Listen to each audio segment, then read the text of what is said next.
तो हम मास्टर की पॉलिटिकल साइंस को पढ़ रहे हैं। तो जो बुक है ना मास्टर की सेकेंड ईयर की जो बुक है, इग्नू की बुक है ये। तो इस बुक का नाम है civil society, political realism and conflict. तो यहाँ पर इस बुक में 16 चैप्टर है। तो आज हम पहला चैप्टर देखेंगे। पहला चैप्टर है understanding civil society. Civil society को समझेंगे कि सिविल सोसाइटी है क्या। यहाँ पर पहला चैप्टर में हम सब अंडरस्टैंडिंग समझेंगे, है ना। तो अगर हम यहाँ पर कंटेंट देखें, कंटेंट में क्या है, हमारा इंट्रोडक्शन है, एम्स एंड ऑब्जेक्टिव है। अब यहाँ पर बात आती है एरिस्टोटल की, और जो क्लासिकल नोशन था सिविल सोसाइटी का, बात उसकी भी आती है। फिर एरिस्टोटल के बाद के टाइम का इवोल्यूशन कैसे होता है सिविल सोसाइटी का, वो बात करते हैं। फिर अगर हम देखेंगे modern notion of civil society, modern में कौन आ जाते हैं, फर्गसन एंड स्कॉटिक इनलाइटमेंट। फिर civil society and state in opposition, civil society और स्टेट अपोजिशन में कैसे आ जाते हैं, तो इनके बारे में बात करते हैं पेन। और फिर भी civil society as life breath of state, तो स्टेट का जो लाइफ है, ब्रीथ है, सांस है, वो सिविल सोसाइटी है, ये कहते हैं टेक्वेली। और state as universal and civil society as a particular, state एक यूनिवर्सल कंसेप्ट है और सिविल सोसाइटी एक पार्टिकुलर कंसेप्ट है, ये कौन कहते हैं, हेगल कहते हैं। और समरी, फिर टर्मिनल क्वेश्चन।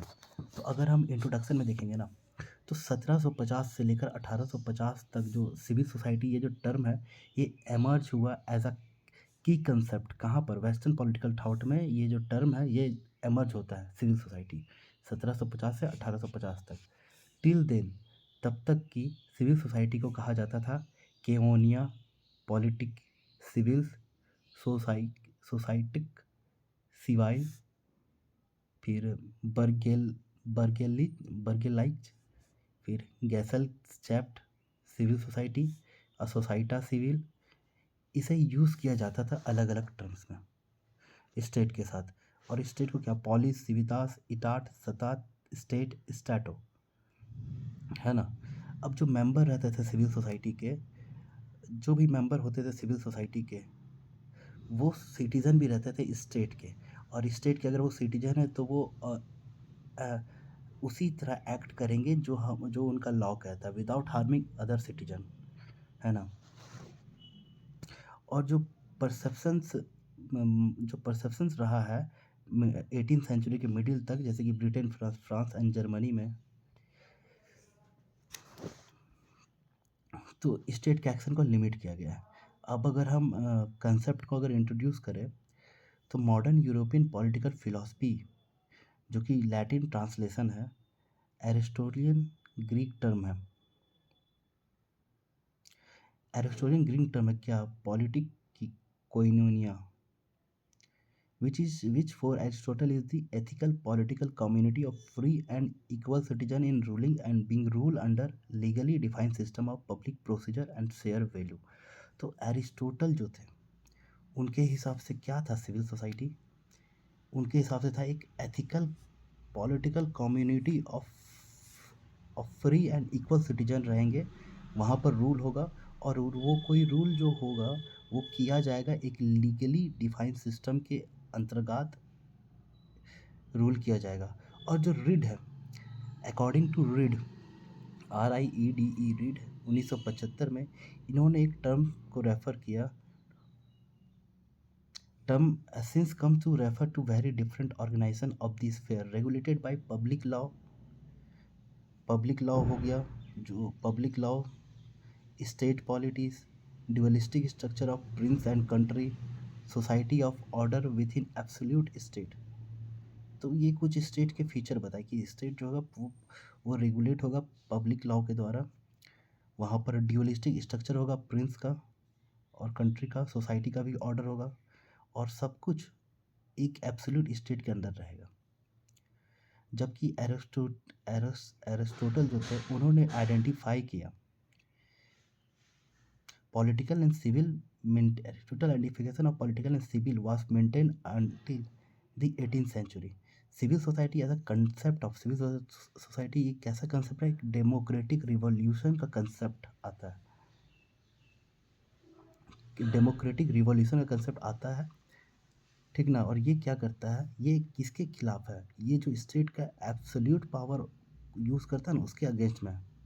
तो यहाँ पर डेमोक्रेटिक रिवॉल्यूशन जो है, यहाँ पर सिविल सोसाइटी को एक नया स्पिरिट माना गया है इनलाइटनमेंट का, जो कि सिविल सोसाइटी क्या प्रोवाइड कराएगा, लिबरल इंडिविजुअलिज्म प्रोवाइड कराएगा, ठीक ना? तो अगर एम्स एंड ऑब्जेक्टिव की बात करें यहाँ पर, तो कंसेप्ट और मीनिंग समझेंगे सिविल सोसाइटी की, और जो पहले के इंटरप्रिटेशन रहे, क्लासिकल इंटरप्रिटेशन रहे सिविल सोसाइटी की, उसे हम देखेंगे। अब हम बात करते हैं एरिस्टोटल ने क्या बताया सिविल सोसाइटी के बारे, और जो क्लासिकल थाउट रहा हमारा सिविल सोसाइटी के बारे वो। तो पहला पैराग्राफ अगर देखेंगे तो ग्रीक का व्यू क्या है, एरिस्टोटल, ग्रीक का व्यू मतलब एरिस्टोटल का व्यू, उन्होंने अपनी राइटिंग में टर्म यूज़ किया है कोइनोनिया। इसका इस पे कोइनोनिया में का मतलब होता है एक तरह से नोशन ऑफ एसोसिएशन है, कम्युनिटी भी कह सकते हैं और सोसाइटी भी कह सकते हैं। और यहाँ पर कोई एविडेंस नहीं मिला है जो कि सेपरेट करे हर एक टर्म को। और अरिस्टोटल का मेन कंसर्न जो रहा है वो बताते हैं रंसीमैन, ठीक ना? रंसीमैन बताते हैं अरिस्टोटल का मेन कंसर्न सिविल सोसाइटी के ऊपर। तो अरिस्टोटल का क्या मेन कंसर्न रहा? तो तो अरिस्टोटल का मेन कंसर्न ये नहीं है कि between society and state, but Aristotle का मेन कंसर्न क्या है, बिटवीन प्राइवेट और Familia and political come social. तो ये रहा, बिटवीन प्राइवेट और फैमिलिया, प्राइवेट लाइफ और एक फैमिलिया में या पॉलिटिकल कम सोशल में क्या डिफरेंसेस है, क्या इश्यूज है, इस पे ज़्यादा कंसर्न रहा है एरिस्टोटल का। However in the context of developing a philosophy, अगर हम इस कंटेक्स्ट में देखें कि एक फिलॉसफी को डेवलप करने के लिए क्या पॉलिटिकल कॉन्स्टिट्यूट होता है, तो एरिस्टोटल प्रोवाइड करते हैं डिस्टिंक्शन ऑफ सीरीज, मतलब series of distinction that indicate, एक सीरीज प्रोवाइड करते कि वो डिस्टिंक्ट कर सके, डिफरेंस कर सके सिविल सोसाइटी में और स्टेट में। तो यहाँ पर ये डिफरेंस करते हैं ना, political society and society of citizen. यहाँ पर ये डिफरेंशिएट करते, पॉलिटिकल सोसाइटी और सोसाइटी ऑफ सिटीजन, ये दोनों अलग अलग रखते हैं। एरिस्टोटल यहाँ पर पॉइंट आउट करते हैं data number of natural association of form, बहुत सारे नेचुरल एसोसिएशन बनते हैं फॉर गुड पर्पस, और उसपे से highest of them all is, और उसपे से सबसे ऊंचा कौन रहता है, स्टेट रहता है, जो कि हाउस होल्ड से थोड़ा सा डिस्टिंग्विश रहता है, जो कि नेचुरली अराइज होता है ना? किसी मेल फीमेल के यूनियन में, मेल फीमेल अगर डिससेटिस्फाई है उनकी डेली नीड्स के चलते ये यूनियन एमर्ज होता है, समझ रहे हैं? तो with in house hold their is अगर घर के अंदर भी देखिए ना, तो एक नेचुरल हायरार्की है। हस्बैंड हस्बैंड हायरार्की में ऊपर है, वाइफ से ऊपर है, मास्टर स्लेव से ऊपर है। फिर cluster of house hold form a village and several village together constitute, अगर एक विलेज है और कुछ और भी विलेज है, अगर वो भी इकट्ठा होते हैं तो उसे हम कहते हैं सिटी स्टेट, वो बन जाता है, जहाँ पर इंश्योर किया जाता है इकोनॉमिक एंड पॉलिटिकल इंडिपेंडेंस, है ना? तो ये एरिस्टोटल अपना व्यू बता रहे, क्या क्या बता रहे हैं एरिस्टोटल। एक जो वर्ड है कोइनिया, एसोसिएशन, कम्युनिटी, सोसाइटी, इसका मतलब ये होता है, एरिस्टोटल का मेन कंसर्न क्या रहता है, प्राइवेट और फैमिली या पॉलिटिकल कम सोशल, है ना? तो एरिस्टोटल क्या करते हैं, एक डिस्टिंक्शन करते हैं जिससे हम ये जान सके। तो क्या डिस्टिंक्शन करते हैं, political society and society of citizen के बीच में डिफ्रेंशिएट करते हैं, ठीक है? और काफ़ी सारे ऑर्गेनाइजेशन है जो कि गुड पर्पस के लिए काम करते हैं, पर उनमें से जो हाईएस्ट है, जो अच्छे पर्पस के लिए काम करता है, वो है स्टेट, ठीक ना? जो कि नेचुरली अराइज हुआ है, जो, और हम सब घर में भी देखेंगे एक हायरार्की रहता है, वैसा ही स्टेट, फिर सिविल सोसाइटी, ये भी हायरार्की में है ना? स्टेट होगा उसके बाद ही सिविल सोसाइटी होगा। अब सेकंड पैराग्राफ में क्या बात करते हैं, state comes into being for sake of life but continue for sake of good life. State आया है कि हम जिंदा रह सके, बट ये कंटिन्यू क्यों रहा, स्टेट को कंटिन्यू क्यों किया गया, स्टेट सिस्टम को, क्योंकि एक अच्छी ज़िंदगी जी सके। तो यहाँ पर क्या होता है, it is establish as an ideological end of other association, the state exist by nature, जो भी स्टेट एग्जिस्ट कर रहा है वो नेचर के चलते एग्जिस्ट कर रहा है। नेचर क्या, मैन बाय नेचर, जो इंसान है वो नेचर ही उसका एक पॉलिटिकल एनिमल है, ठीक ना? और ह्यूमन बींग अलोन है perception of good and evil. तो जो ह्यूमन बीइंग है वो अकेला ही काफ़ी है। कोई ह्यूमन बीइंग अच्छा भी हो सकता है, कोई दुष्ट भी हो सकता है, कोई जस्ट काम करेगा, कोई अनजस्ट काम करेगा। A person who does not feel the need for a state, अगर किसी व्यक्ति को अगर स्टेट की ज़रूरत नहीं है, तो या तो फिर वो भगवान है या तो फिर वो राक्षस है। It is this commonality that make possible for a household and a state. However, this unity between household and the state does not imply that two association are equal. अब इसका मतलब ये नहीं समझ सकते कि जो हाउसहोल्ड और स्टेट है दोनों एक ही है, ऐसा नहीं समझ सकते। For the state has priority over the household. State priority देता है किसे? हाउसहोल्ड को। किसके ऊपर देता है? ओवर एनी इंडिविजुअल अमंग अस। तो स्टेट किस चीज़ को प्रायोरिटी देगा? हाउसहोल्ड को प्रायोरिटी देगा, ना कि इंडिविजुअल को, है ना? Whole must be prior to part, सबको स्टेट में लाया जाएगा। Household satisfy the basic needs and necessity. देखो, हाउसहोल्ड सेटिस्फाई करता है अपना बेसिक नीड और ज़रूरतों को, वाइल स्टेट, और स्टेट क्या प्रोवाइड करता है? स्टेट एक गुड लाइफ देने की चाहता है, क्वालिटी ऑफ लाइफ देना चाहता है ना? तो एरिस्टोटल आंसर करते हैं ये क्वेश्चन का by defining a constitution not just as a form of. तो एरिस्टोटल इन सब का ये सब चीज़ कैसे होगा? स्टेट प्रायोरिटी कैसे देगा इस हाउसहोल्ड को, ठीक ना? तो ये सब तो अरिस्टोटल क्वेश्चन करते हैं और वो कहते हैं, डिफाइन करते हैं कॉन्स्टिट्यूशन को। कॉन्स्टिट्यूशन कैसा होना चाहिए? जहाँ पर सिर्फ गवर्नमेंट का फॉर्म नहीं बात बात किया जाए, या किसी भी तरह का रूल सिर्फ ना हो, बल्कि एक कॉन्स्टिट्यूशन हमारा ये बताता हो कि वे ऑफ लाइफ कैसा होना चाहिए, जो कि डिटरमाइन करता है मोरल कैरेक्टर ऑफ स्टेट का। तो अगर आप इंडियन कॉन्स्टिट्यूशन में देखिए डायरेक्टिव प्रिंसिपल, स्टेट पॉलिसी या फंडामेंटल राइट्स, फंडामेंटल ड्यूटीज, तो वहाँ पर सिर्फ फॉर्म ऑफ गवर्नमेंट हमारे कॉन्स्टिट्यूशन में नहीं, एक वे ऑफ लाइफ है जो कि हमारा मोरल कैरेक्टर हम एस्टेब्लिश करते हैं, स्टेट का भी और इंडिविजुअल का भी। अरिस्टोटल जो है वो क्रिटिसाइज़ करते हैं प्लेटो की। अब प्लेटो की कौन-सी बात को क्रिटिसाइज़ करते हैं? For conflating the household into a state and points out that household differ from a state in fundamental sense. तो प्लेटो का क्रिटिसाइज़ इसलिए करते हैं ना, क्योंकि यहाँ पर हाउसहोल्ड को स्टेट के अंदर माना गया है, ठीक है? और इसे डिफर किया गया है, household differ from state in fundamental sense. तो जो हाउसहोल्ड है ना, उसे अलग रखा गया स्टेट से एक फंडामेंटल सेंस में। इनफॉर्मल, तो देखो इससे पहले क्या है, एरिस्टोटल जो समझा रहे हैं वो एक रिलेशनशिप समझा रहे हैं, सुपीरियर और इन्फीरियर का। सुपीरियर कौन होगा? हस्बैंड और मास्टर होगा। और इन्फीरियर कौन होगा? वाइफ, चिल्ड्रन, स्लेव, जो डिपेंडेंट है। और स्टेट में क्या, whereas in the state relation between the rule and ruler is one of the equality.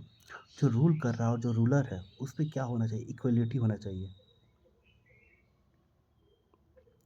तो एक a point that John Locke, the founder of liberalism, John Locke जो कि founder of liberalism है, subsequently reiterate in his critique of political absolutism and patriarchal authority in the late 70s। तो इन्होंने ये एक critic करते हैं पॉलिटिकल एब्सोल्यूटिज्म पे और पैट्रियार्कल अथॉरिटी की 20वीं सेंचुरी में। The state is a space for free man because women's का domestic responsibility do not give them time for political affair. तो स्टेट है, स्टेट क्या है? एक स्पेस है जहाँ पर एक फ्री मैन घूम सकता है, बिकॉज वुमेन जो है वो घर के कामों में बंधी रहती है, उनके पास टाइम नहीं है पॉलिटिकल अफेयर का। बट एरिस्टोटल का कहना है a polis is an association of free and equal man bound together by friendship and common search for justice secure in law. अब देखो यहाँ पर एरिस्टोटल क्या कहते हैं कि एसोसिएशन जो रहेगा ना, फ्री और इक्वल रहेगा मैन के लिए, जो कि एक दूसरे से जुड़े रहेंगे एक दोस्ती की तरह, दोस्त की तरह। और कॉमन सर्च रहेगा, क्या कॉमन सर्च रहेगा? जस्टिस और लॉ को सिक्योर करना, ये इनका रहेगा। तो एरिस्टोटल का व्यू हमने देखा, है ना? प्लेटो को क्रिटिसाइज़ किया है इन्होंने किस बेसिस पे? कि हाउसहोल्ड और स्टेट को ये डिफर कर रहे हैं, ठीक ना? और सिविल सोसाइटी किस पर्पस के लिए बनी है, क्या ये? और फिर पोस्ट एरिस्टोटल इवोल्यूशन, एरिस्टोटल के बाद इन सब चीज़ों का इवोल्यूशन कैसे होता है ये हम देखेंगे।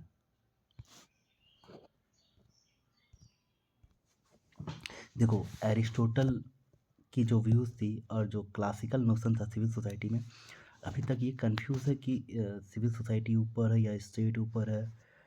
फिर काफ़ी डिफरेंशिएट कर रहे हैं। एरिस्टोटल तो स्टेट और सिविल सोसाइटी को एज अ सबऑर्डिनेट मान रहे हैं, है ना। तो एरिस्टोटल के बाद पोस्ट एरिस्टोटल इवोल्यूशन कैसे होता है।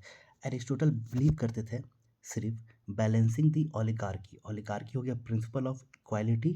इक्वालिटी किस चीज़ की इक्वालिटी, किस कैटेगरी की इक्वालिटी, तो बर्थ में इक्वालिटी, ए वेल्थ में, प्रॉपर्टी में, सोशल पोजीशन में, एजुकेशन में, ये सब में इक्वालिटी बढ़ानी है विथ डेमोक्रेटिक वैल्यूज़ के साथ, ठीक ना। क्वांटिटी और number the claim of mass of people, element that state could be stable. तो ऐसा एलिमेंट जो स्टेट को स्टेबल बनाए, रिवॉल्यूशन लेस बनाए। अगर सोसाइटी में बैलेंस नहीं रहेगा तो रिवोल्ट होंगे ही होंगे। पर एरिस्टोटल एक बैलेंस स्टेट बनाना चाहते थे, ठीक ना, जहाँ पर वो डेमोक्रेटिक इंस्टीट्यूशन की बात कर रहे हैं, जहाँ पर वो प्रॉपर्टी, वेल्थ, पोजीशंस, एजुकेशन की बात कर रहे हैं। तो इस लॉजिक से ये अवॉइड करना चाह रहे हैं कि एक स्टेट रूल करेगा रिच के द्वारा या पुअर के द्वारा, और वो मिडिल क्लास को एज अ सोसाइटल बैलेंस देखते हैं। तो एरिस्टोटल क्या कहते हैं, जो मिडिल क्लास स्टेट होंगे वो सबसे ज़्यादा बैलेंस स्टेट होंगे, मोस्ट बैलेंस स्टेट होंगे। बट यूरिफिट्स ये डिस्क्राइब करते हैं state as the save state. State को डिस्क्रिप्शन ये स्टेट क्यों डिस्क्राइब करते हैं एज अ सेव स्टेट। तो इन्होंने दो इंपॉर्टेंट पॉलिटिकल आइडियाज़ को रखा है, जैसे कि इक्वलिटी एंड कंसेंसस। अगर सब बराबर रहेंगे और कंसेंट सबका रहेगा तो काफ़ी अच्छा रहेगा। तो फिर इस आइडियल को कहा गया the ideal of mix constitution. तो फिर अब यहाँ पर मिक्स कॉन्स्टिट्यूशन को भी प्रिफर किया गया, किसके द्वारा, Polybius, Marcus Tullius Cicero, saint Thomas Aquinas, Niccolo Machiavelli, Adam Smith and English classical economist, and is embodied in the American constitution 1987। अब देखो फिर अब यहाँ पर बात हो रहा है मिक्स कॉन्स्टिट्यूशन की। तो कौन कौन मिक्स कॉन्स्टिट्यूशन के बारे में बात करते हैं उनका नाम भी लिखा हुआ है ना।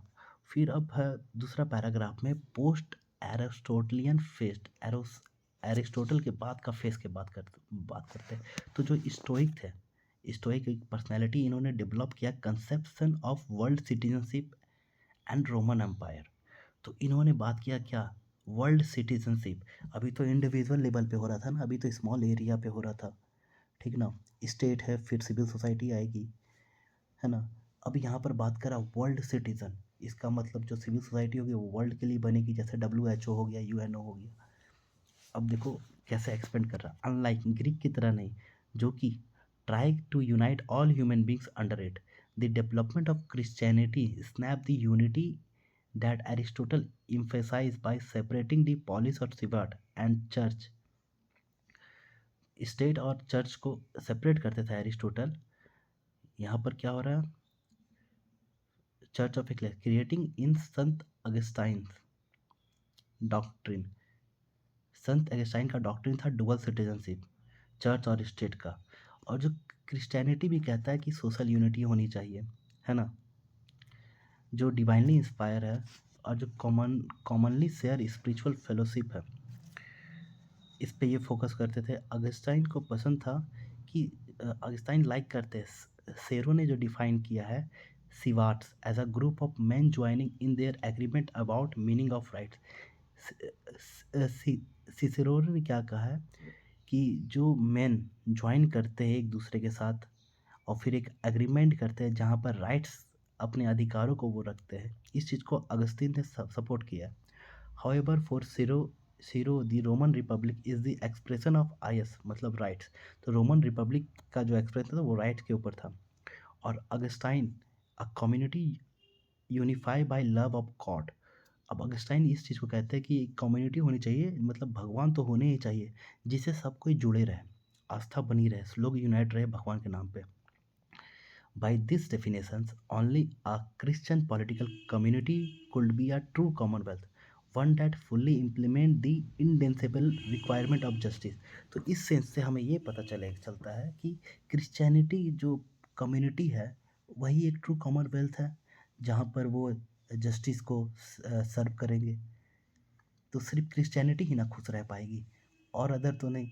तो फिर बाद में जो क्रिश्चियन ट्रेडिशन रहता है वो एग्जेम्प्लीफाई करते हैं एक्विनास की राइटिंग को, जहाँ पर उन्होंने रिवाइज किया है। एक्विनास, थॉमस एक्विनास ने रिवाइज किया है एरिस्टोटल का notion of political life in the polis by viewing the state as not only natural and as the highest form of organisation.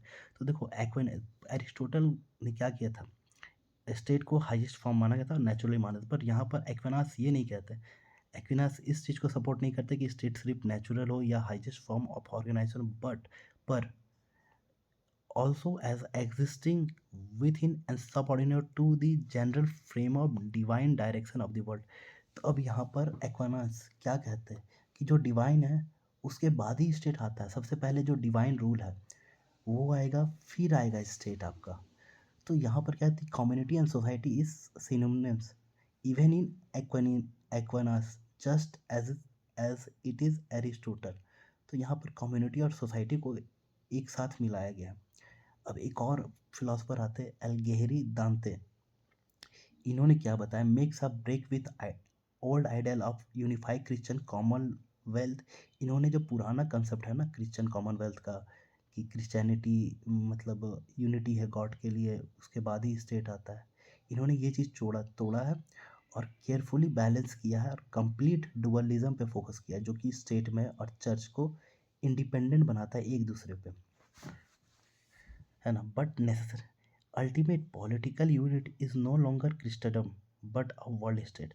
पर जो पॉलिटिकल यूनिट है वो क्रिश्चियनिटी से नहीं चलेगा, जबकि एक वर्ल्ड स्टेट होना चाहिए। A federal society there existed in a narrow sense a division of society into state communities and guild, but traditional notion of community and society continue to refer both political society of state as well as unit within them. तो अलग अलग philosopher का अलग अलग कहना है। अब यहाँ पर देखेंगे जो पहले के मॉडर्न थिंकर थे वो सिविल सोसाइटी के बारे क्या कहते हैं, जैसे कि फर्गसन एंड स्कॉटिक एनलाइटमेंट के बारे पढ़ेंगे, है ना। ठीक है, चलिए देखते हैं। अब देखो जो कंसेप्ट था सिविल सोसाइटी का वो काफ़ी डिस्टिंक्ट है स्टेट से, जो कि एमर्ज होता है जब फ्यूडल सोसाइटी का डिसइंटीग्रेशन होता है, तब जाकर के एमर्ज होता है सिविल सोसाइटी। और जो डिस्टिंक्शन है पॉलिटिकल कम्युनिटी में और स्पिरिचुअल कम्युनिटी में, वो वो क्या है, डिस्टिंक्शन क्या है, दोनों में क्या डिस्टिंक्शन है, क्योंकि रिलीजियस को फोकस करता है स्पिरिचुअल वन, जो कि रिफॉर्मेशन को सपोर्ट करता है, और जिससे क्या होता है, राइज होता है प्रोटेस्टेंटिज्म का, breaking the unity of Christian itself. और रिफॉर्मिस्ट क्या करते हैं, ये ब्रेक करते हैं कि क्रिश्चियनिटी जो है वो वही सिर्फ यूनाइटेड है, वही सिर्फ जस्टिस है, वही बेटर है, ये चीज़ को तोड़ता है प्रोटेस्टेंट।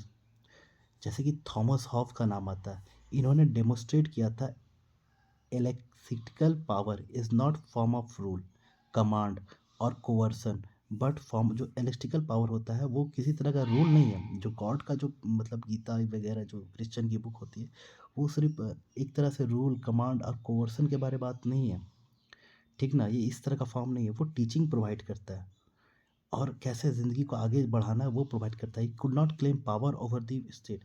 अब जो क्रिश्चियनिटी की जो बुक है वो ये नहीं बताता है कि पावर सबसे पहले आएगा, स्टेट से पहले पावर आएगा, ये नहीं बताता है। While on the contrary only through act of state can religious doctrine acquire a political status, however he still identify political with civil society. In contrast यहाँ पर लॉक के भी नाम आते हैं। लॉक ने क्या बताया, लॉक एरिस्टोटल को पॉइंट आउट करते हैं कि पॉलिटिकल कम्युनिटी जो है ये not an extend extended family and political rule is not paternal. ये ऐसा बताते हैं कि जो पॉलिटिकल कम्युनिटी है वो फैमिली का एक्सटेंशन या पॉलिटिकल रूल का एक्सटेंशन नहीं है, या तो फिर कोई हमारा पैटर्नल चीज़ नहीं है जिसे आगे बढ़ाया जाए। बहुत दोनों हॉब्स और लॉक इंटरचेंज करते फीचर्स को existing civil society back into state of nature in order to demonstrate the natural and rational ground for establishing. तो हॉब्स और लॉक क्या बताते हैं कि नेचुरल और रैशनल ग्राउंड होना चाहिए एक सोशल कॉन्ट्रैक्ट होने का, जो कि इंडिविजुअल और पॉलिटिकल अथॉरिटी के बीच में हो। हॉब्स और लॉक बात करते हैं सोशल कॉन्ट्रैक्ट अगर होगा इंडिविजुअल में तो एक पॉलिटिकल अथॉरिटी बनेगी। पॉलिटिकल अथॉरिटी के बीच में इंडिविजुअल और पॉलिटिकल अथॉरिटी का सोशल कॉन्ट्रैक्ट होगा कि क्या रूल्स होंगे, क्या रेगुलेशन होंगे, फॉर्म ऑफ गवर्नमेंट क्या रहेगा, ये इस बारे में बात करते हैं। फिर अगर यहाँ पर लिखा हुआ emergence of distinction between political and social. अब देखो, अब एमरजेंस होता है पॉलिटिकल, क्या पॉलिटिकल है क्या सोशल है, इन सब को डिफ्रेंशिएट किया गया। तो 18th सेंचुरी की एंड में, जब 19th सेंचुरी की शुरुआत हो रही थी और इंडस्ट्रियलाइजेशन हो रहा था, फ्रेंच रिवॉल्यूशन हो रहा था, तो यहाँ पर क्या पता चलता है, एक सेपरेशन आता है स्टेट और सोसाइटी में। सोसाइटी जो कि है फंडामेंटल यूनियन नहीं है ह्यूमन बींग्स का या स्टेट का, ठीक ना। Civil society emerge as a network of interaction and exchange form. तो सिविल सोसाइटी एक नेटवर्क की तरह एमर्ज करता है, जहाँ पर इंडिविजुअल अपने सेटिस्फैक्शन को परस्यू कर सकते हैं एक ग्रुप बना करके। और फिर यहाँ पर एक नाम आता है चार्ल्स लुइस सेकेंडेंट मॉन्टेस्क्यू, इनका नाम आता है। ये क्या पॉइंट आउट करते हैं कि कॉमर्शियलिज्म क्योर कर रहा है human being of their prejudice that conceal their true needs. तो कॉमर्शियलिज्म क्या कर रहा है, प्रीजुडिस कर रहा है कि क्या उनकी ट्रू नीड्स है। Once human being realise their true neediness, they will discover their sense of humanity which will supersede the previous religious ethnic and national sectarianism. तो यहाँ पर एक काफ़ी अच्छी बात करते हैं मॉन्टेस्क्यू, जिनकी टाइम पीरियड है 1689 से 1755 तक। ये क्या बताते हैं कि कॉमर्शियलाइजेशन जो है ना, ग्लोबलाइजेशन, लिबरलाइजेशन, जो कॉमर्शियलाइजेशन होता है, इसके चलते क्या हो रहा है कि जो पहले से धारणा है, इंसान ह्यूमन बींग को अपनी क्या ज़रूरत है उनका अंदाज़ा पता चल रहा है, ठीक ना। तो अब यहाँ पर ह्यूमन इतना जानकार हो जाता है कि उन्हें पता चल जाता है ह्यूमैनिटीज़ के बारे में, अपने रिलीजियस, एथनिक और नेशनल सेक्रेटरिज्म के बारे में। अब ये जो मॉन्टेस्क्यू है, ये ऐसा समझ रहे हैं ना कि जो भी ग्लोबल ट्रेड होगा वो लोगों की प्रॉस्पेरिटी को ये करे, पीस पीस मेंटेन करे। लोगों की ज़रूरतें जब पूरी होगी ना तो पीस आएगा, ठीक ना। और ये मिलिट्री एक्सप्लॉइट को ख़त्म करना चाहते हैं, क्योंकि इससे वॉर का रिस्क बढ़ता है और जिससे पीस ख़त्म किया जाएगा, है ना। अब डेविड ह्यूम का भी कुछ मानना है। इन्होंने कंसिडर किया interest rather than the contract. तो अगर लोग इंटरेस्टेड रहेंगे तभी वो आकर के एक सोशल कॉन्ट्रैक्ट करेंगे, ठीक ना। इंटरेस्टेड पीपल, और मान के चलो कोई इंटरेस्ट ही नहीं है, उसे ज़बरदस्ती किसी कॉन्ट्रैक्ट में लाया जाएगा तो ये जस्टिस है नहीं, समझे। और एडम स्मिथ कहते हैं, एडम स्मिथ भी Hume, David Hume, Adam Fergusson, John Miller, ये एक्सेप्ट करते हैं कि एडवांटेजेस सिक्योर करने के लिए कॉमर्स और म्यूचुअल सपोर्ट चाहिए। एक सोसाइटी को का बेस बनाने के लिए कॉमर्स और म्यूचुअल सपोर्ट चाहिए, not only self interest but also development of emotion, rational character and conflict which arises between individual have to taken into consideration। तो एक सोसाइटी को का बेस बनाने के लिए हमें कॉमर्स, म्यूचुअल सपोर्ट चाहिए, फिर एक इमोशन चाहिए डेवलपमेंट के लिए, एक रैशनल कैरेक्टर चाहिए और कॉन्फ्लिक्ट से बच सके, ये चाहिए, समझे। सिविल सोसाइटी से is safe not merely by material desire for exchange. तो सिविल सोसाइटी सिर्फ मटेरियल डिज़ायर से उन्हें सेव नहीं किया जा सकता, but also by contract which require trust and justice. This thinker of Scottish enlightenment provide a new description of civil society as the expanding material sphere of trade and manufacture and make a break with traditional conception of economy and political notion of civil society। इनके लिए क्या था, जो Scottish enlightenment है, इनके लिए for them economy is no longer limited. Economy ज़्यादा time तक लिमिटेड नहीं है, ये काफ़ी ज़्यादा बढ़ेगा। Aristotle to household but an essential element of the civil society and civilized society that benefits from trade and exchange, extension of the division of labor and market।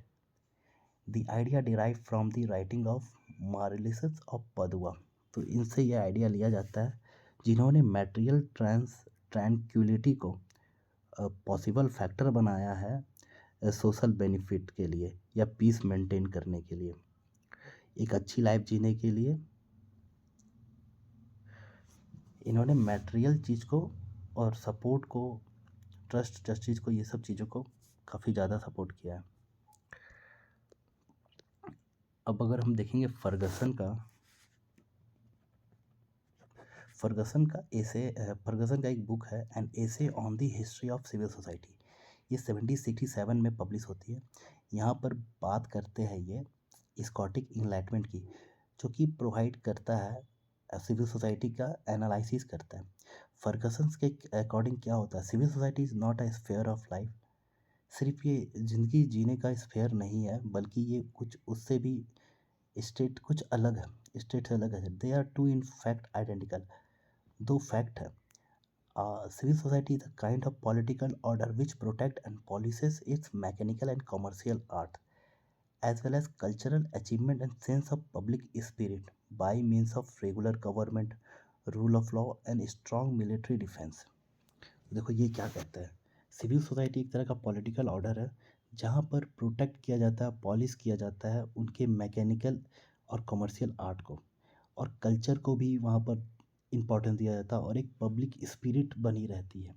Public spirit भी ज़रूरी है क्योंकि regular government है, rule of law है, strong military defence है, तो यहाँ पर एक पब्लिक स्पिरिट चाहिए, लोग इसे फॉलो करें।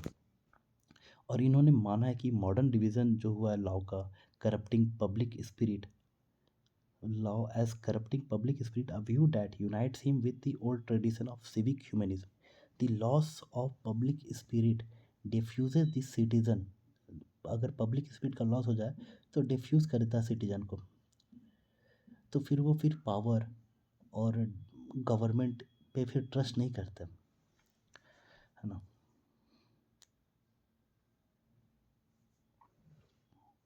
तो फर्गसन यही सब चीज़ को हटाने के लिए क्या करते हैं, फर्गसन प्रपोज करते हैं कि सिटीजन को इस स्ट्रेंथन बनाने के लिए जो एसोसिएशन रहेगी वो जूरी, मिलिशिया और इन सिविल सोसाइटी एक लार्ज में रहेगी।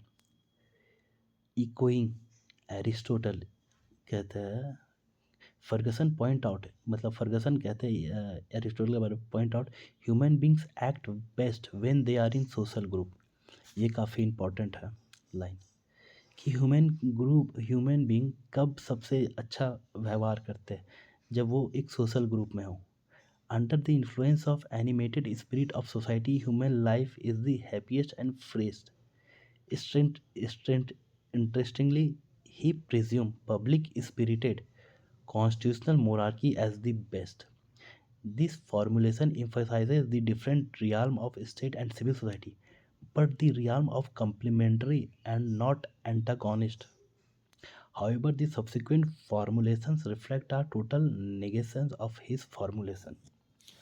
तो ये हमने देखा कि स्कॉटिक्स का क्या कहना था, फर्गसन और स्कॉटिक इनलाइटनमेंट का, कि ये इकोनॉमिक पे फोकस कर रहे हैं, इंटरडिपेंडेंस पे फोकस कर रहे हैं, ये स्पिरिट पे फोकस कर रहे हैं, और ये बता रहे फर्गसन कि ह्यूमन बींग सबसे अच्छा एक्ट कब करता है, जब वो सोशल ग्रुप में हो, ठीक ना।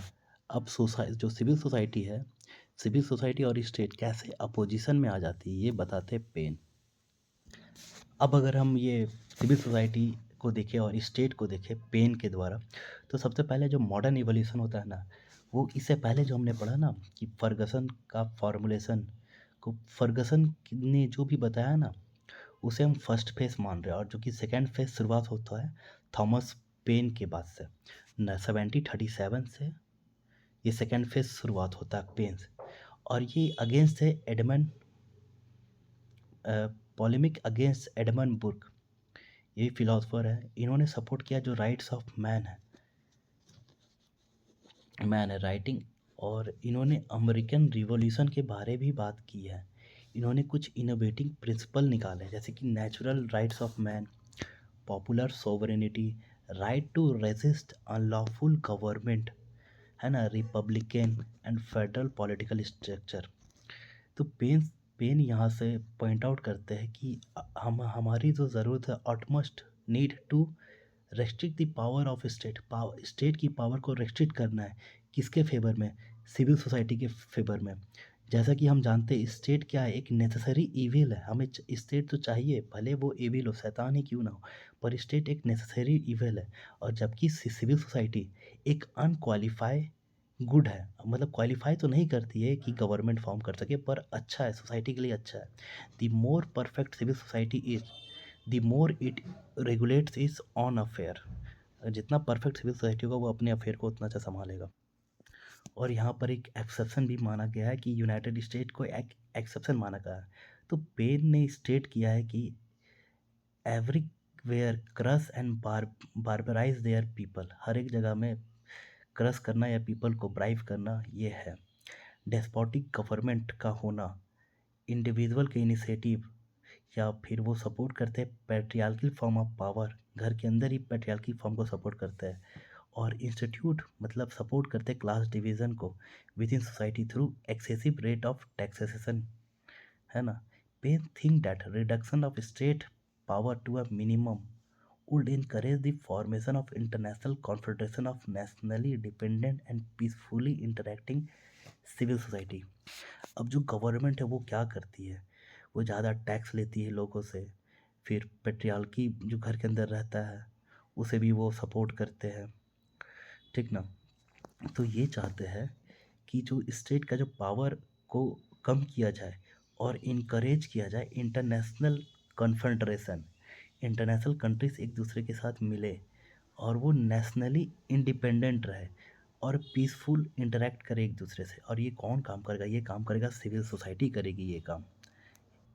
जो पेन है, थॉमस पेन, उनको उनसे हमें क्या समझ में आ रहा है, हमें ये समझ में आ रहा है कि ये सपोर्ट कर रहे हैं government being the best which govern the least.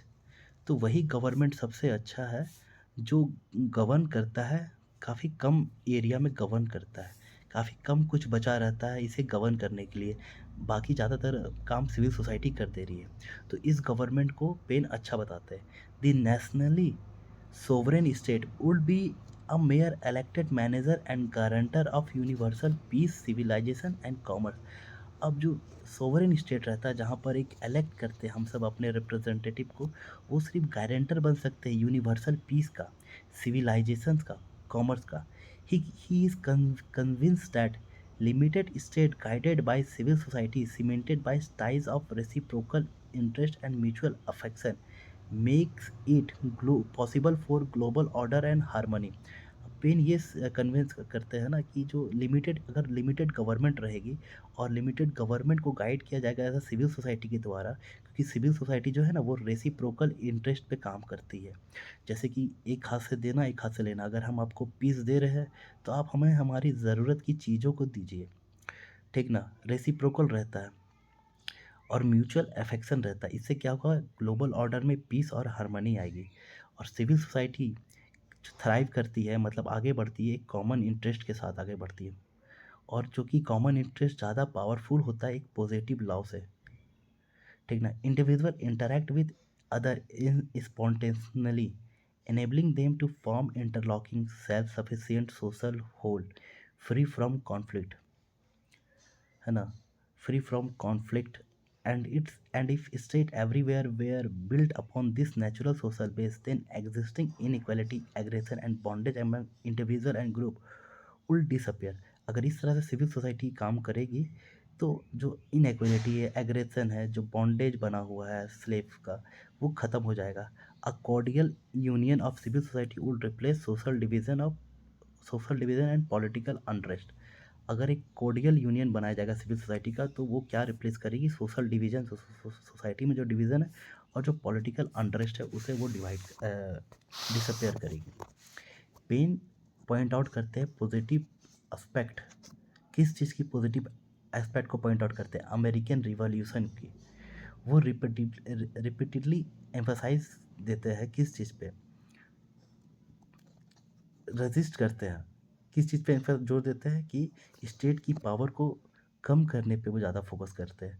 और वो two underlying by two related but quite different set of argument, दो आर्गूमेंट प्रोवाइड करते हैं resulting in conclusion different from the. और जो फर्गसन ने दिया है ना उससे वो काफ़ी, जो दो पॉइंट्स है वो फर्गसन से काफ़ी अलग है। तो पहला है principle of natural rights and active consent of the govern guided a legitimate state. तो जो प्रिंसिपल है, जो पहला प्रिंसिपल है वो नेचुरल राइट्स और एक्टिव कंसेंट पे बात करता है ना, जो कि एक लेजिमेट स्टेट होने का अगर है तो वो नेचुरल राइट्स और कंसेंट पे काम करेगा। इंडिविजुअल डेलीगेट करते हैं अपने पावर को कि स्टेट को देते हैं, इंडिविजुअल अपनी पावर स्टेट को देते हैं ट्रस्ट करके कि वो एक लेजिमेट रूल लाएंगे। No particular political group or institution has right to bind and control how and whom the world is governed, as all individuals are born equal with equal natural rights। और ये कोई particle political group को ये trust नहीं देते या institution को नहीं देते, ये गवर्नमेंट को देते हैं, है ना। These rights are God given. Natural rights जो है वो गॉड गिवन है। और इंक्लाइन है, झुकाव किसके तरफ है, इंडिविजुअल की तरफ झुकाव है कि वो फ्रीली एक्ट कर सके और रीजनेबली रैशनली वो कंफर्ट और हैप्पीनेस के साथ रह सके विदाउट बिना किसी के नेचुरल राइट्स को वायलेट किए हुए। नेचुरल राइट्स मेजर करता है legitimacy of states and can not be annihilated, transfer और divided, and no generation can deny them to their heirs. The right-based argument led Paine to insist that states are legitimate and civilized only when they are formed by explicit consent of individual. तो एक state pen कहते हैं एक state कब legitimate होगा, जब peoples का consent रहेगा, इंडिविजुअल का कंसेंट रहेगा और एक्टिव पार्टिसिपेशन रहेगा, तब वहाँ की गवर्नमेंट लेजिटिमेट रहेगी और बनी हुई रहे कॉन्स्टिट्यूशन वहाँ पर हो और कॉन्स्टिट्यूशन वहाँ पर और जो रिप्रेजेंटेटिव रहे पार्लियामेंट में वो इसी फॉर्म में काम करे। और इस गवर्नमेंट का सिर्फ ड्यूटीज़ होगा, कोई राइट्स नहीं होगा, सिर्फ duty. This government have only duties and no rights toward their citizen. Government is the product of individual contracting with one another and its subject to its constitution. जो government होगी वो individual के contract से बनेगी, है ना। और जो सब्जेक्ट होगा वो कॉन्स्टिट्यूशन में स्पेसिफाई होगा। जैसे कि क्या होगा कॉन्स्टिट्यूशन में, क्या स्पेसिफाई होगा, ड्यूरेशन ऑफ पार्लियामेंट का ड्यूरेशन, फ्रीक्वेंसी कितने साल में इलेक्शन होनी चाहिए, किस तरह से रिप्रेजेंटेशन होगा, पावर जुडिशरी की पावर क्या होगी, फिर कंडीशन अंडर विच किस कंडीशन में वार को डिक्लेयर किया जाएगा, लेवी और स्पेंडिंग पब्लिक मनी कहाँ पर खर्च और ली जाएगी। Government without a constitution is comparable to power without right. और अगर ये काफ़ी बड़ी स्टेटमेंट है, गवर्नमेंट बिना संविधान के है तो इस कंपेरेबल तो इसे हम कंपेयर कर सकते हैं कि पावर है बिना राइट्स के, बिना अधिकार के पावर, समझे। कोई किसी तरह का अधिकार नहीं दिया गया पर फिर भी आप पावर जमा रहे हैं, तो ये तो गलत है ना। A constitution is to a government what the law made afterward by the government are to court of judicature. The court of judicature does not make the law, neither can in alter them, it only asks in conformity to the laws made, and government is in like manner governed by the constitution। तो Fergusson का देखा, ठीक है, जो कि commercial पे ज़्यादा focus करते हैं, मतलब कि इंटरलिंक इंटरनेशनल कम्युनिटी की बात करते हैं। फिर पेन क्या बात करते हैं, सिविल सोसाइटी और स्टेट में क्या अपोजिशन है, कैसे सिविल सोसाइटी और गवर्नमेंट एक साथ काम कर सकती है, ये इस बारे में बात कर सकते हैं। और एक लेजिमेट गवर्नमेंट कौन होती है ये बात करते हैं, है ना। अब यहाँ पर क्या है, सिविल सोसाइटी, अब दूसरा टॉपिक है हमारा सिविल सोसाइटी। जो सिविल सोसाइटी एक तरह से लाइफ ब्रेथ है किसकी, स्टेट की। ये कौन कहते हैं, टक्यूविल कहते हैं, एलेक्स दे टक्यूवेली, ठीक ना। इनके हिसाब से जो प्रॉब्लम है स्टेट डेस्पोटिज्म का, ये नया प्रॉब्लम है जो कि मॉडर्न नेशन में काफ़ी ज़्यादा है, ठीक ना। और ये एक ही तरह से इसे हटाया जा सकता है जब सिविल सोसाइटी या सिविल एसोसिएशन का ग्रोथ और डेवलपमेंट हो तब, है ना। फिर क्या है, दी plurality of civil association is necessary for consolidating the democratic revolution। तो सिविल सोसाइटी एक तरह से ज़रूरी है जो कि डेमोक्रेटिक रिवॉल्यूशन को एक जगह रखे। सिविल एसोसिएशन क्या है? टेक्नोलॉजी के लिए सिविल एसोसिएशन क्या है? ये परमानेंट ओपन स्कूल है ऑफ पब्लिक स्पिरिट। सोचो, with in which citizen learn their rights and obligation. अब देखो, सिविल सोसाइटी को एक स्कूल की तरह माना है। किसने? टेक्नोलॉजी ने स्कूल की तरह माना है, जहाँ पर आपके कुछ अधिकार हैं और आपको आपके ऊपर कुछ ऑब्लिगेशन लगे हुए हैं। And press their claim and become familiar with other. He considers civil associations are an arena in which individual can direct their attention to more than their selfish. तो सिविल सोसाइटी एक ऐसा platform है जहाँ पर individual directly act कर सकता है अपने अटेंशन के लिए। ठीक ना? यहाँ पर सेल्फिश नेचर बहुत कम ही दिखेगा। नैरो प्राइवेट, जो प्राइवेट रहेगा वो काफ़ी कम रहेगा। Conflicting goal and also realise that they are dependent on one another and hence must work for cooperation. ये कोऑपरेशन की बात करते हैं। और टेक्नोलॉजी ये भी एक्नॉलेज करते हैं कि सेंट्रल स्टेट जो रहेगा इंस्टीट्यूशन का, वो क्या इंश्योर करेगा? सर्वाइवल इंश्योर करेगा। ठीक ना? और बट ऑल्सो और हेगल, यहाँ पर हेगल का भी नाम आता है, जो कि फ्रीडम और इक्वलिटी, तो यहाँ पर फ्रीडम और इक्वलिटी की बात करते हैं, जो कि इंडिविजुअल या ग्रुप के ऊपर रहता है। कितना फ्रीडम है, कितना इक्वलिटी है, ये किस चीज़ पे बेस रहेगा कि वो किस टाइप की एसोसिएशन है, उनका लोकल फ्रीडम क्या है, उस पे बेस रहेगा आपका फ्रीडम और equality. He is categorically the rights of association within civil society is inalienable. For democracy to flourish, a pluralistic and self-organizing society independent of the state is absolute necessary. He observed, no legislator can destroy it without attacking the foundation of society itself. Tocqueville has three-part model that differentiate. Technology ने तीन model बताए जो differentiate करता है।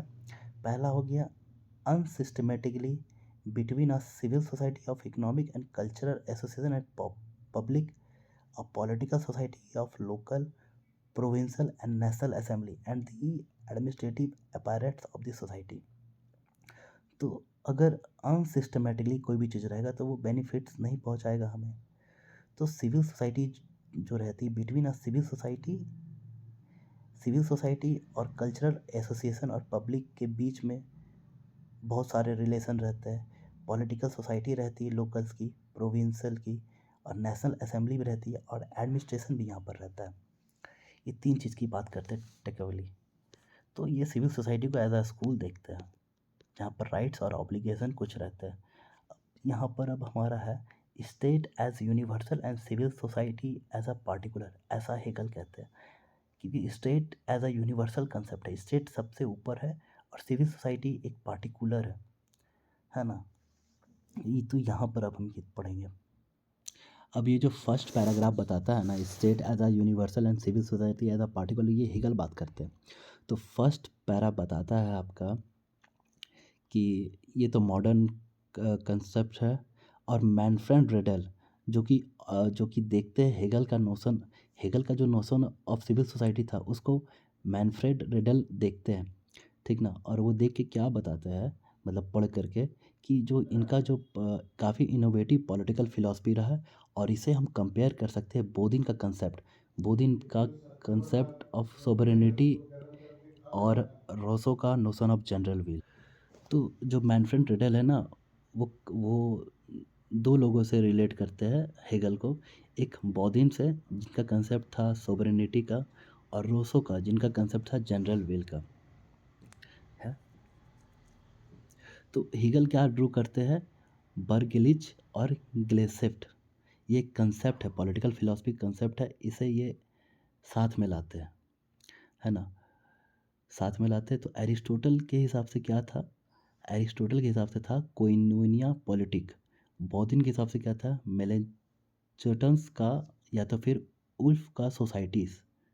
और कांत के हिसाब से क्या था?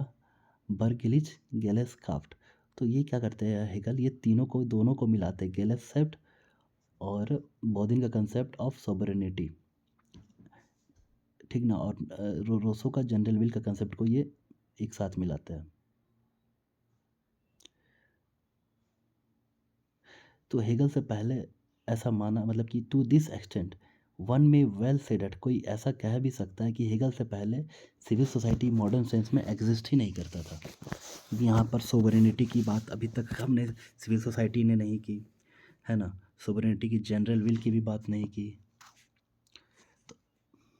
अब देखो एक केन आता है, ये भी फिलोसोफर है, ये डिसअग्री करते हैं जो भी नोशन, जो भी इंटरप्रिटेशन आ रही थी 1750 से 1850 तक में सिविल सोसाइटी के कंसेप्ट को लेकर के, ये उस पर डिसअग्री करते हैं, ठीक ना। और जो ब्रिटिश रहते हैं, फ्रेंच, जर्मन थिंकर, सबका एक ही कंसर्न रहता है कि क्या मतलब है सिविल सोसाइटी का, और जो लिमिट लगाया गया है स्टेट के एक्शन पे, ये इस इन दो चीज़ों पे इनका कंसर्न ज़्यादा रहता है।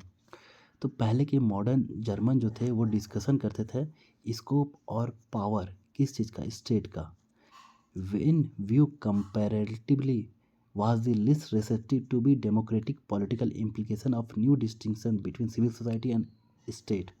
तो पहले के मुताबिक में अभी के टाइम में काफ़ी ज़्यादा डिस्टिंक्शंस आया है कंसेप्ट पे, कौन से कंसेप्ट, सिविल सोसाइटी और स्टेट के कंसेप्ट में काफ़ी ज़्यादा ये आया है, डिस्टिंक्शंस आया है, ठीक ना। तो लेट 18th सेंचुरी और 19th सेंचुरी में क्या होता है, एक हिस्टोरिकल डेवलपमेंट होता है जर्मन के द्वारा, जो कि एक सर्टन पिक्युलरिटीज़ को देखते हैं, जैसे कि क्या देखते हैं, किसी भी तरह का कोई सक्सेसफुल रिवॉल्यूशन हमें देखने को नहीं मिला, जो कंस्ट्रक्शन हुआ नेशन स्टेट का फॉर्मेशन का वो काफ़ी धीरे हो गया, और जो डेवलपमेंट थी कम्युनिटी की, प्रोडक्शन की, उसके एक्सचेंज की, वो भी काफ़ी स्लो रही, और जो पार्लियामेंट्री रूल था वो भी काफ़ी कमज़ोर हो गया था, अच्छे से वर्क नहीं कर रहा था, और जो पॉलिटिकल कल्चर था सिटीजन का शिप का, वो भी फ्रेजाइल हो गया, है ना।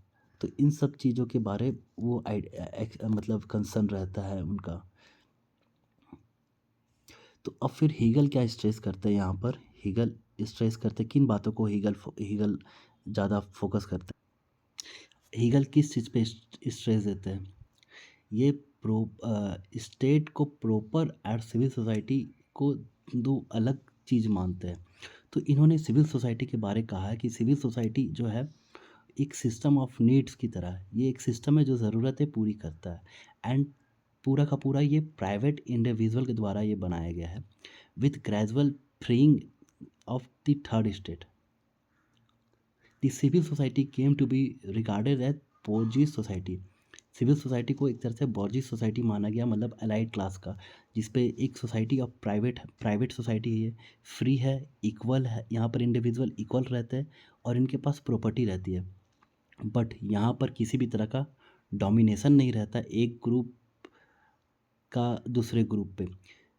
हीगल के द्वारा सिविल सोसाइटी को रिप्रेजेंट किया गया as a conflict of interest that can be resolved only by the state representing all interest of society. तो हीगल के द्वारा यहाँ पर सिविल सोसाइटी को रिप्रेजेंट किया गया है कि यहाँ पर जो इंटरेस्ट है वहाँ पर कॉन्फ्लिक्ट होगा, और उस कॉन्फ्लिक्ट को कौन रिजॉल्व करेगा, स्टेट रिजॉल्व करेगा, कैसे करेगा, क्योंकि स्टेट को हमने चुन करके अपने सोसाइटी के इंटरेस्ट के लिए उसे रिप्रेजेंट किया है, तो इसलिए स्टेट जो कॉन्फ्लिक्ट रहेगा सोसाइटी में उसे वो दूर करेगा। हेगल देखते हैं कि सिविल सोसाइटी है जो कि अभी क्रिपलिंग है and in constant need of state supervision and control. Hegel ऐसा मानते हैं कि सिविल सोसाइटी को एक स्टेट का सुपरविजन चाहिए और कंट्रोल, कि किस डायरेक्शन में काम करे। अब मान के चलो सिविल सोसाइटी स्टेट काम कर रही है सोवरेनिटी के ऊपर, ये जो इंडिया पाकिस्तान में क्यों वार हो रहा है, अब सिविल सोसाइटी गवर्नमेंट का ध्यान अगर किसी लोकल मुद्दे पे लाए या अननेसेसरी, मतलब जो उस टाइम की नीड ना हो उस पे फोकस करे, तो गवर्नमेंट किधर फोकस करेगी, गवर्नमेंट वार पे फोकस करेगी या फिर लोगों की इंडिविजुअल प्रॉब्लम पे फोकस करेगी। तो यहाँ पर ये बात करते हैं हीगल, कि हीगल का कहना है कि स्टेट सुपरविज़न करे, सुपरवाइज करे, रेगुलेट करे सिविल सोसाइटी को और कंट्रोल भी करे। और पेन जो कि ऐसा नहीं कहते थे, हीगल कंसिडर नहीं करते थे कि सिविल सोसाइटी एक नेचुरल कंडीशन है फ्रीडम की, but as a historical produce sphere of ethical life. But civil society को हेगल देखते थे कि ये हिस्ट्री से हिस्टोरिकली ये प्रोड्यूस हुई है कि ऐसा एथिकल लाइफ बनाने का ये प्रोड्यूस हुई है ना, ये नेचुरल कंडीशन नहीं है। That's lie in between the simple patriarchal house hold and the universal state. तो ये किस चीज़ पे लाई करता है, जो पैट्रियार्कल घर के, जो हम सब अपने घर के काम में उलझे रहते हैं, घर की झंझट झमेले या घर की लड़ाइयों, और फिर इस चीज़ में उलझे रहते हैं। इसी चलते सिविल सोसाइटी का फॉर्म होता है कि ये प्रॉब्लम को दूर करना, और यूनिवर्सल स्टेट। इस दो चीज़ों के बेसिस पे ये सिविल सोसाइटी का फॉर्मेशन हुआ है। यहाँ पर इंक्लूड ये भी करते हैं, इन include the market economy, social classes, corporation and institution. Concern रहेंगे किस चीज़ के ऊपर, एडमिनिस्ट्रेशन के ऊपर। किस चीज़ की एडमिनिस्ट्रेशन, लोगों की वेलफेयर और सिविल लॉ के ऊपर इनका फोकस रहेगा। इन सब चीज़ों पे वो काम करेंगे। और जो सिविल सोसाइटी का बनाने का जो मकसद था ना, वो था मकसद achievement of the modern world, and it made possible because it develop the system of needs. तो ये मानना था हीगल का। और हीगल पॉइंट आउट करते हैं फर्गसन की पॉइंट्स को कि bourgeois economy generate commodity. Hegel कहते हैं कि जो बॉर्जिस इकोनॉमी है वो जनरेट करती कमोडिटी को, that make a level of specialisation and mechanisation of human labour. तो हीगल कहता है कि जो बॉर्जिस इकोनॉमी है वो एक लेबर में मैकेनाइजेशन लाती है और स्पेशलाइजेशन लाती है, मतलब कि ट्रांसफॉर्म करती है सोसाइटी को, ठीक ना, विथ टेक्नोलॉजी के डाटा से, ये सब चीज़ से वो इनका जो स्किल्स है बढ़ाती है। सो अगर हम देखेंगे, there is no possibility of harmony within the civil society. अब यहाँ पर ये पॉसिबिलिटी भी देखा गया, किसी भी तरह का पॉसिबिलिटी नहीं है कि सिविल सोसाइटी के अंदर हारमनी रह सके। हारमनी डिराइव होती है from unadulterated love is possible only within a family.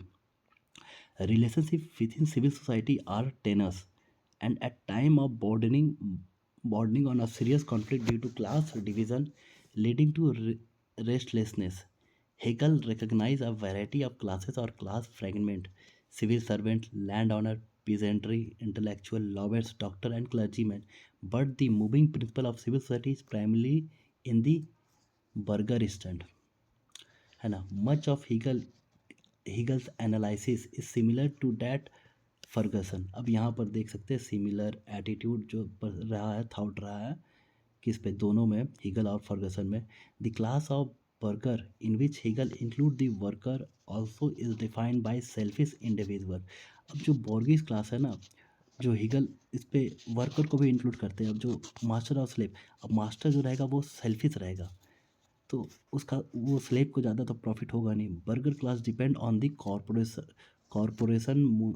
Corporation municipal, trade, educational, religious, professional and other state authorise form of collective association is less public spirited than a self serving bourgeois class. तो ये जो Borges class किस चीज़ पे है, जहाँ पर public की spirit काफ़ी कम हो और वो खुद को ज़्यादा सर्व करेंगे। Hegel agree with Ferguson and pen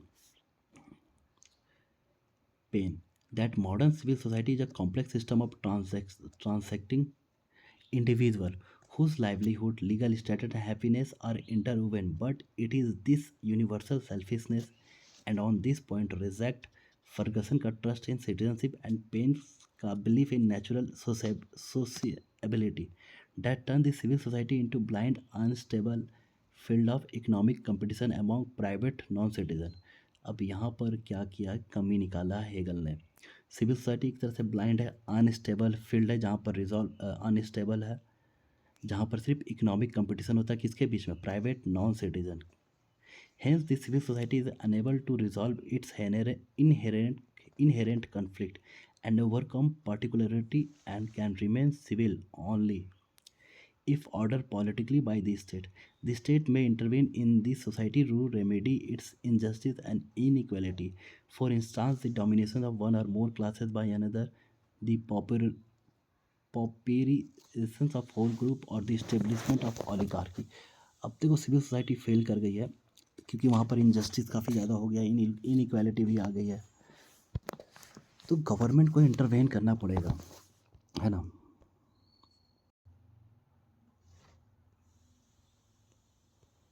अब के 1988 में कहते हैं, पॉइंट आउट करते हैं, हीगल का जो एनालिसिस था उसे थर्ड फेज कहते हैं। थर्ड फेज कहते हैं evolution the concept of civil society. कौन कहते हैं? केन। थर्ड फेज कहते हैं the young Hegelian and Karl Henry Marx, है ना, क्रिटिसाइज करते हैं किस चीज़ को? स्टेट और सिविल सोसाइटी के रिलेशनशिप को क्रिटिसाइज करते करते हैं। तो कहाँ पर करते हैं? तो on the Jewish question, contribution to the critique of Hegel philosophy of right, introduction, introduction एक इकोनॉमिक फिलॉसफी मनुस्क्रिप्ट, यहाँ पर ये क्रिटिसाइज करते हैं। Marx uses the term civil society to make a critique of Hegel and German idealism। तो Marx भी यहाँ पर क्रिटिसाइज करते हैं सिविल सोसाइटी को, हीगल के कंसेप्ट की सिविल सोसाइटी को। The term disappear in the later writing. For Marx, Marx के अकॉर्डिंग क्या था civil society? Civil society is the site of crass materialism, of modern property relation, the struggle of each against all and egotism. तो यहाँ पर civil society को यहाँ पर criticise करते हैं कि ये मेटरलिज्म पे फोकस करता है, ठीक ना, और ये अभी के टाइम में प्रॉपर्टी से ज़्यादा रिलेटेड है। स्ट्रगल यहाँ पर होता है एक दूसरे के खिलाफ, ये काफ़ी ईगोइस्टिम है।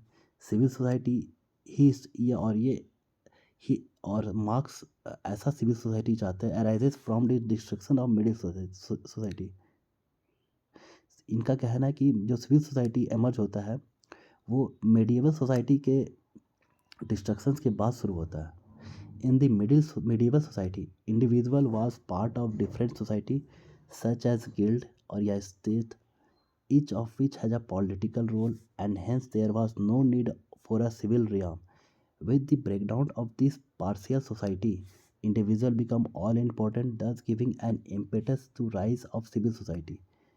तो यहाँ पर ये कहना है जो पहले छोटे छोटे पंचायती मतलब आप एंसर्ड इंडिया में देख सकते हैं, सभा समिति, छोटे छोटे पॉलिटिकल ग्रुप रहते थे, पहले यही काम करते थे। अब इन्हीं को हटा करके क्या किया गया? सिविल सोसाइटी लाया गया, है ना। तो ऐसा था मेडिएवल सोसाइटी में, ऐसा था जो कि अब ये कंसेप्ट चेंज हो रहा है। यहाँ पर क्या हो रहा है? सिविल सोसाइटी का प्रचलन बढ़ रहा है। The old bond were replace by selfish need. तो पहले जो पुराना जो चलता था रिवाज, उसे ख़त्म करके एक सिविल सोसाइटी बनाया जा रहा है जो कि एक सेल्फिश नीड पे काम कर रही है ना। तो law provide the link between individual but it arises not from human will and dominate them by the threat of punishment. The fragmented and conflictual nature of civil society determine the nature of modern state. अब यहाँ पर क्या है? अगला paragraph में हम Antonio Gramsci की बात करेंगे। इन्होंने लिखा है सिविल सोसाइटी के ऊपर काफ़ी चीज़ें लिखी है और इन्होंने इंटर रिलेट किया है मार्क्स के साथ। मार्क्स की वर्ड्स को इन्होंने दूसरे तरीके में समझाया है। तो यहाँ पर ये क्या कहता है? It is not simply a sphere of individual need but of organisation that has potential for rational self regulation and freedom. अब यहाँ पर ये सिविल सोसाइटी को कहते हैं कि ये एक ये इंडिविजुअल स्फेयर नहीं है, यहाँ ये ऑर्गेनाइजेशन है जो कि रैशनल है, जो कि सेल्फ रेगुलेटेड है और यहाँ पर फ्रीडम भी है। जबकि मार्क्स सेपरेट करते हैं स्टेट और सोसाइटी को, और ग्राम्सी जो कि ग्राम्सी इन दोनों को इंटर रिलेट करते हैं, सिविल सोसाइटी को और मार्क्स के कंसेप्ट को। सिविल सोसाइटी को, जो सिविल सोसाइटी है वो प्राइवेट इंस्टीट्यूशन है like school, churches, club, journal and party where which are instrumental in crystallising social and political consciousness and political society consist of public institution।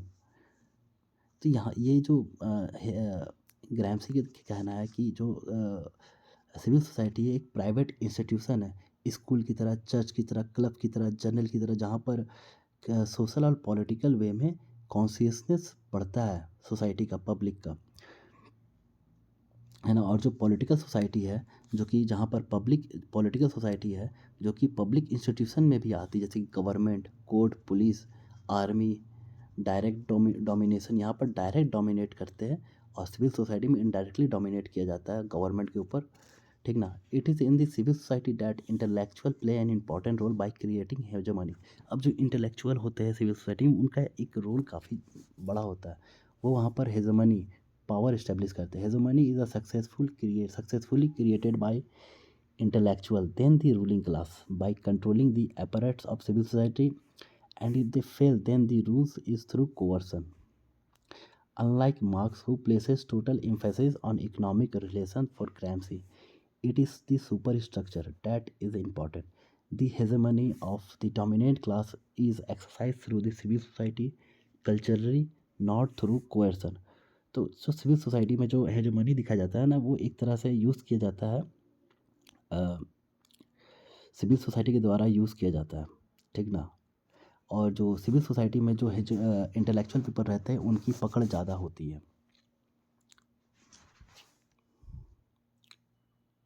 अब ग्रैम्सी USSR के बारे लिखते हैं कि in Russia the state was everything, state ही सब कुछ था। सिविल सोसाइटी एक प्राइमोर्डियल और गैलेंटाइज था।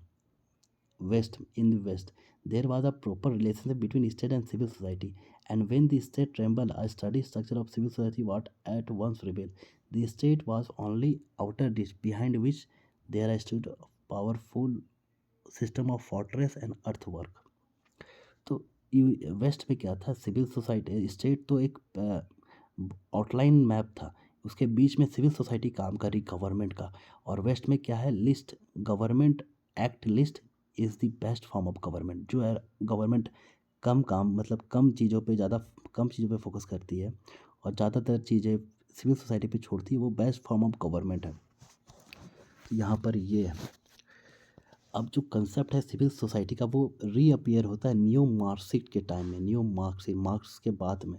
तो क्रिटिक्स जो होते हैं न्यू मार्क्सिस्ट के, वो होते हैं कोलाकोवासिक, मिलिनार, वजदा, मिचिंक, हबरमास, लिफोर्ट, टोरेन, बॉबियो, वेफर्ट, कार्डोसो एंड ओडेनेल।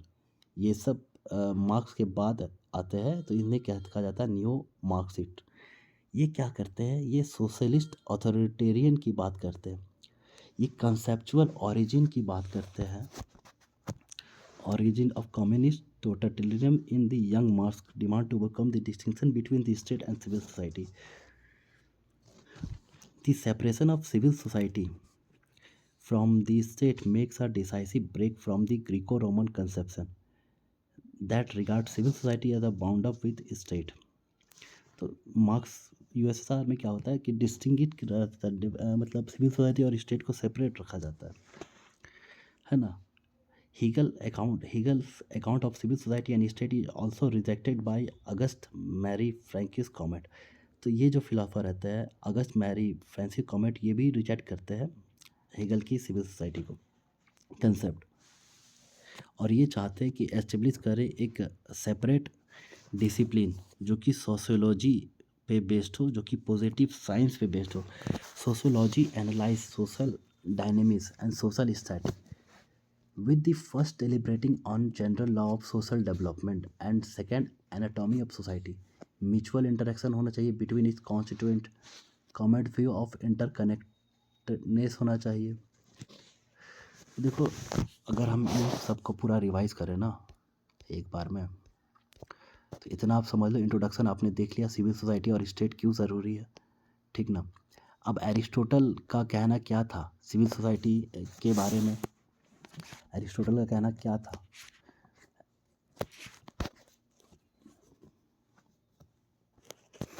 एरिस्टोटल का कहना था कि नेचुरल एसोसिएशन है और ये अच्छे पर्पस के लिए काम करता है, और इस पे से सिविल सोसाइटी की अगर हाईएस्ट फॉर्म को देखें तो वो कहलाता है स्टेट। मतलब स्टेट को ये महत्वपूर्ण देते हैं, और ये भी कहते हैं कि मैन, स्टेट एग्जिस्ट करता है क्यों, क्योंकि मैन जो है वो पॉलिटिकल एनिमल है, इसलिए स्टेट का होना ज़रूरी है। अब एरिस्टोटल क्रिटिसाइज़ करते हैं प्लेटो को, ठीक ना। किस बेसिस पे क्रिटिसाइज़ करते हैं, क्योंकि प्लेटो ने क्या किया था कि स्टेट और हाउस होल्ड को सेपरेट रखा था, जो कि सेपरेट नहीं है। और फिर एरिस्टोटल के बाद भी आते हैं, ठीक ना, एरिस्टोटल के बाद जो आते हैं वो किस चीज़ पे फोकस करते हैं, वो मिक्स कॉन्स्टिट्यूशन पे फोकस करते हैं। जैसे कि अगर हम नाम देखें यूरोफिट्स, है ना।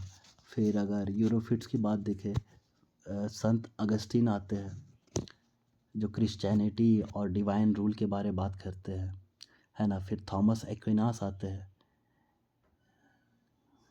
जिन्होंने रिव्यू किया है एरिस्टोटल की जो पॉलिटिकल लाइफ है, सिविल सोसाइटी, उनको रिव्यू किया है, ठीक ना।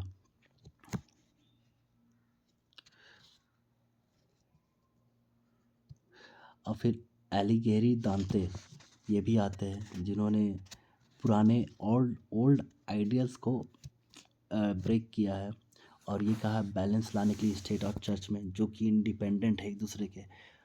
अब फिर क्या है, फर्गसन एंड स्कॉटिश इनलाइटनमेंट किस चीज़ पे फोकस करते हैं, थॉमस हॉब्स का अगर हम देखें और फिर लॉक का देखें तो ये सब सोशल कॉन्ट्रैक्ट की बात करते हैं। इंडिविजुअल और पॉलिटिकल अथॉरिटी के बीच में सोशल कॉन्ट्रैक्ट होता है। अब अब एमरजेंस होता है पॉलिटिकल और सोशल में डिफ्रेंशिएट करना, तो यहाँ पर इंडस्ट्रियलाइजेशन आ जाता है, कैपिटलिज्म आ जाता है, डेविड ह्यूम का कंसेप्ट आता है, एडम स्मिथ का कंसेप्ट आता है, जॉन मिलर की आते हैं यहाँ पर, है ना। फर्गसन का बुक आता है जो कि है an essay on the history of civil society के बारे में बात करते हैं। फिर सिविल सोसाइटी और स्टेट इन अपोजिशन में कौन आते हैं, पेन बात करते हैं, है ना। तो पेन बात करते हैं,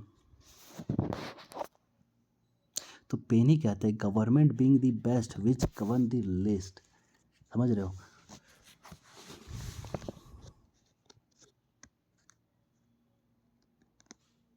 तो परफेक्ट पेन के अकॉर्डिंग परफेक्ट सिविल सोसाइटी कौन है, जो अपने अफेयर को अच्छे से रेगुलेट करे और कुछ थोड़ा बहुत गवर्नमेंट खुद को मतलब कि अपने अफेयर को ज़्यादा रेगुलेट करे और कुछ बचा कुचा गवर्नमेंट रेगुलेट करे, तो इसे कहते हैं perfect civil society according to Paine, ठीक ना। उसके बाद पेन के बाद आते हैं टकेविल, जो सिविल सोसाइटी को एज आ स्कूल देखते हैं, ठीक ना, जहाँ उसको स्कूल के रूप में देखते हैं। फिर स्टेट एज अ यूनिवर्सल और civil civil society as a particular, ऐसा हीगल का मानना है ना। तो इसे देखो, मैं जो पढ़ाया समझाया, मेरे साथ साथ आप लोग को भी पढ़ना है, पढ़ो समझो पॉइंट्स निकालो, हेगल ने क्या कहा, हेगल किस चीज़ पे फोकस करते थे, यहाँ पर काफ़ी कुछ है, पर आप शॉर्ट्स में शॉर्ट करके आप अपना पॉइंट बनाओ और आंसर पे लिखो। अब समरी भी है, समरी भी देख लो आप देखो समरी। अब अगर हम इसकी क्वेश्चन देखेंगे ना, तो यहाँ पर 5 क्वेश्चन है, 5 क्वेश्चन को लिखना काफ़ी ज़रूरी है मेरे ख्याल से। यहाँ पर पहला क्वेश्चन है, explain the classical notion of civil society and what lead to its breakdown. जो पुराने ट्रेडिशनल टाइम में सिविल सोसाइटी का मतलब क्या था और ये क्यों टूट गया। और would it be right to say that notion of civil society is distinctly modern, ठीक ना। क्या ये कहना सही है कि जो सिविल सोसाइटी का जो नोशन है वो काफ़ी मॉडर्न है। What is civil society according to early modern thinker in general and Ferguson in particular. Critically dissect Hegel notion of civil society, compare and contrast Paine and Tocqueville on civil society. तो ये question आपको करना है। अब यहाँ पर reading, Fergusson की एक बुक है principle of moral and political science, Hegel की बुक है फिलॉसफी ऑफ राइट, फ्रैंक। तो ये सब चीज़ें कुछ है। अब यहाँ पर देखो, ह्यूम, पेन और सिविल सोसाइटी के बारे में कुछ बात की गई है। ह्यूम ऑब्जर्व करते हैं liberty is the perfection of civil society but still authority must be acknowledge essential to its very existence. तो जो ह्यूम ऑब्जर्व करते हैं ना, वो सिविल सोसाइटी को एक कहते हैं liberty is the perfection of civil society, but ये अगर अथॉरिटी के द्वारा इसे एक्नॉलेज किया जाना चाहिए तभी वो एग्जिस्टेंस में आएगा। और जो रोसियो है वो बात करते हैं सिमिलर वेन की, look into the motive which have induce man once united by their common needs in general society. तो जो रोसियो है ना, वो इस चीज़ को देखते हैं कि जो मैन की जो मोटिव है उसको देखते हैं, जो उन्हें यूनाइट करता है एक दूसरे से। क्यों यूनाइट करता है? क्योंकि उनकी जो ज़रूरत है वो कॉमन है। To unite themselves still more intimately by means of civil society. फिर कांत, यहाँ पर फिर find no other motive than. Kant ने भी कुछ नोशन दी है। कांत ने क्या किया? Greatest problem of facing the human species is that of establishing a civil society in which freedom under external law is combined to the greatest possible extent with irresistible force. Paine भी लिखते हैं civil society. काफ़ी बड़ा lecture हो गया। मिलते हैं next chapter पे। देखो, आप लोग मास्टर की पढ़ाई कर रहे हो, आप लोग को डिफ्रेंशिएट करना ही होगा। आप लोग को इस चैप्टर को खुद से पढ़ना पड़ेगा और सेपरेट करना पड़ेगा। जैसे कि सेपरेट क्या करना पड़ेगा? हेगल ने स्टेट को यूनिवर्सल क्यों कहा है और सिविल सोसाइटी को पार्टिकुलर क्यों कहा है, ये आपको एक स्टेटमेंट बनाना, एक पैराग्राफ लिखना है, क्यों हेगल ने ऐसा कहा है। और फिर केन, केन ने क्या कहा है, ये भी आपको लिखना है। और ये फर्गसन और पेन से कितना सिमिलर है, कितना डिफ्रेंशिएट करता है, ये भी आपको लिखना है। ये भी ज़रूरी है। तो आपको ये जो चैप्टर है, चैप्टर 1, ये आपको मेहनत करनी पड़ेगी इस पे। जो आसान चैप्टर रहेंगे वो तो ठीक है, पर इस पे आपको खुद से मेहनत करनी पड़ेगी, तभी अच्छे से समझ में आएगा। चलिए मिलते हैं अपने अगले लेक्चर पे। और मैंने यहाँ पर किताब पे तो पीडीएफ पे किसी भी तरह का टिक मार्क नहीं लगाया है, क्योंकि आजकल ऑनलाइन जो पढ़ाई होती है ना, वो काफ़ी डिस्ट्रैक्टेड हो गई है। अगर मैं यहाँ पर अंडरलाइन करते रहता ना, तो काफ़ी लोग नॉन सीरियस, मतलब कि जो सीरियस नहीं है, वो तो फिर जो सीरियस लोग हैं ना, उन्हें भी प्रॉब्लम होती है कि कॉन्सन्ट्रेट नहीं कर पाएंगे फिर। अभी मैंने किसी भी तरह का अंडरलाइन नहीं किया। अब जिन्हें पढ़ने की रुचि होगी वो खुद मेरे स्टेटमेंट को पैराग्राफ में खोजते रहेंगे। और मैंने जो भी पढ़ाया है वो इस पैराग्राफ के ही अंदर है, कुछ भी बाहर से मैंने नहीं बताया।